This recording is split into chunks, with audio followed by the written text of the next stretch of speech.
Nicole Ferroni, on me dit que vous êtes médusée. Oui, et encore, j'avais envie d'enlever le « et » de médusée pour dire je suis méduse, un peu comme je suis Charlie, mais avec une méduse, car c'est très Charlie d'être une méduse. Ça veut dire on n'a pas peur d'être piquant, de piquer où ça fait mal et de dénoncer ce qui se passe, surtout quand on voit cette histoire de pêche électrique qui risque bientôt d'être autorisée par le Parlement européen. Et heureusement que les méduses n'ont pas de grande bouche, sinon ça gueulerait sévère au fond des mers. Alors je sais, vous allez me dire, écoutez Nicole, quand bien même nous avons tous ici un caractère très piquant dans un corps plutôt flasque, nous ne sommes pas des méduses, nous ne connaissons pas ce dossier de la pêche électrique. Pouvez-vous nous en dire plus? Bien sûr Jean-Pierre, la pêche électrique est une technique qui consiste, une fois que les mers ont bien été vidées de leur contenu, à débusquer les derniers poissons cachés dans les fonds marins en balançant des impulsions électriques pour les faire sortir. Ça permet ainsi de racler le fond de l'eau comme on racle le pot de yaourt avec l'index après avoir bouffé tout le reste. Et hélas, comme ces impulsions électriques ne sont pas munies de yeux, de sensibilité, ou non pas comme les filets des pêcheurs artisans, des mailles de taille variable pour laisser la vie sauve aux plus petits poissons,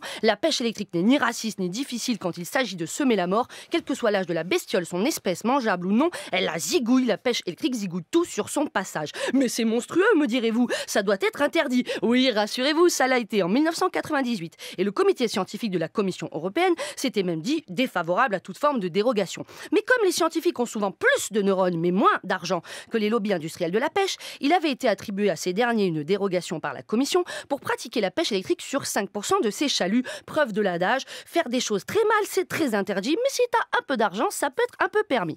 Et justement, vient le moment de débattre de ce permis. Les eurodéputés devront voter le mardi 16 janvier pour ou contre le maintien de cette dérogation, un arrêt total ou une extension de la pêche électrique. Et la situation promet d'être aussi électrique que la pêche en question, car le chef de la commission de la pêche, l'eurodéputé français M. Cadec, pourrait bientôt se faire appeler M. Caduc s'il est resté sur cette position très court terme, très obsolète, de maintenir la pêche électrique. Et moi, je voudrais dire à cet eurodéputé et à tous les autres qui vont voter, mais n'en a-t-on pas assez de voir le cabillaud en corbillard, la baudroie vêtue de noir et la sole bientôt seule dans nos océans tant ils sont vides. À force de surpêche, les poissons que nous pêchons sont de plus en plus jeunes, n'ayant ni le temps de grandir, ni de faire l'amour, ni d'écouter le chant des baleines qui donnent la chair de moule. Car oui, sous l'eau, il n'y a pas de poule, donc on a la chair de moule. Tellement c'est beau, mais nous, on les zigouille toujours plus tôt, toujours plus loin. Après le harpon, l'hameçon, le filet, voici venue la grande impulsion qui vient les électrocuter avant même leur avoir laissé le temps de vivre leur propre coup de foudre. Mais comment voulez-vous que Poséidon ne soit pas en dépression? Il doit nous trouver stupides de scier la tentacule sur laquelle nous sommes assis